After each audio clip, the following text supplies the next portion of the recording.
ایک باپ اپنی بیٹی کو رخصتی کے وقت نصیحت کرتا ہے کہ بیٹی کچھ بھی ہو جائے اپنے ماں باپ کا سر کبھی نیچا مت ہونے دینا، اور بیٹی ایسا کرتی ہے، ہر حال میں رہتی ہے۔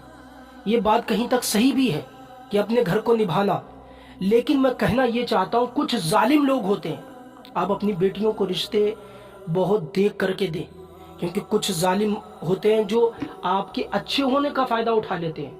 وہ سمجھتے ہیں کہ یہ گھر پر نہیں جائے گی، کتنا بھی مار لو، کتنا بھی کچل لو اس کو، کون اس کے گھر سے آنے والا ہے، کون ہم سے کچھ کہنے والا ہے۔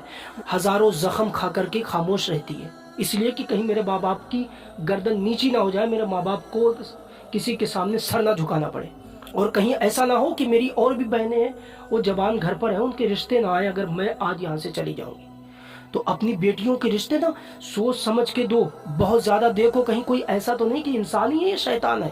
ایسا بھی ہوتا ہے، شیطان ہوتے ہیں، اور وہ لوگ جو ظلم کرتے ہیں بیویوں پر ذرا توجہ سے سنیں۔ شریعت میں کہیں پر بھی ایسا نہیں ہے کہ آپ اپنی بیویوں کو مارو یا گالی دو۔ کیا معاذ اللہ ہمارے حضور صلی اللہ تعالیٰ علیہ وسلم نے اپنی بیویوں کے ساتھ میں یہ اخلاق پیش کیا تھا؟ کیا معاذ اللہ ہمارے حضور صلی اللہ تعالیٰ علیہ وسلم نے اپنی ازواج مطہرات کے ساتھ میں ایسا کیا؟ انہوں نے حسن سلوک کیا، انہوں نے شادی کر کے بتایا، حالانکہ میرے حضور کو ضرورت نہ تھی۔ میرے حضور نے شادی کی اسی لیے کہ اگر تمہاری بیوی بڑی ہو تو ایسا سلوک کرنا جیسا سلوک میں نے حضرت خدیجۃ الکبریٰ رضی اللہ تعالیٰ عنہ کے ساتھ کیا، اگر چھوٹی ہو تو ایسا کرنا جیسا سلوک میں نے حضرت عائشہ صدیقہ رضی اللہ تعالیٰ عنہ کے ساتھ کیا۔ ہاں، حضور کی زندگی ہمارے لیے نمونہ عمل ہے، کہاں ہم فلم اسٹاروں کو دیکھتے ہیں۔ اور وہ لوگ اپنی بیویوں پر ظلم اسی لیے کرتے ہیں کیونکہ ان کی سمجھ میں بات آتی نہیں کہ شریعت کہے کیا رہی ہے۔ وہ سمجھتے ہیں کہ مرد جو چاہے وہ کر لے، کیسے کر سکتا ہے۔ وہ الگ بات ہے کہ اللہ کے رسول نے فرمایا اگر اللہ کے علاوہ کسی کو سجدہ کرنے کا حکم ہوتا تو میں عورتوں سے کہتا کہ وہ اپنے مرد کو سجدہ کریں، لیکن اس کا مطلب یہ نہیں کہ آپ ان پر ظلم کرو۔ اگر عورت نافرمانی کرتی ہے مرد کی تو عورت اس کی سزا بھگتے گی۔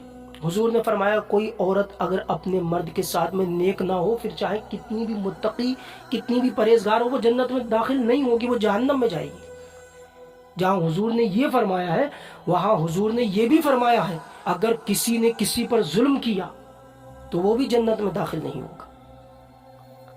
دونوں پہلو کو سمجھنا ہوگا۔ آپ اپنی بیٹیوں کو نصیحت کریں، لیکن ان سے یہ بھی کہیں کہ بیٹا اگر تیرے اوپر تیرے سسرال والے ظلم کریں تو یہ دروازہ جو ہے نا یہ زندگی بھر کے لیے کھلا ہوا ہے۔ ایسا نہیں کہ تیرا رشتہ ہو گیا اب تیرا کچھ رہا نہیں ہے۔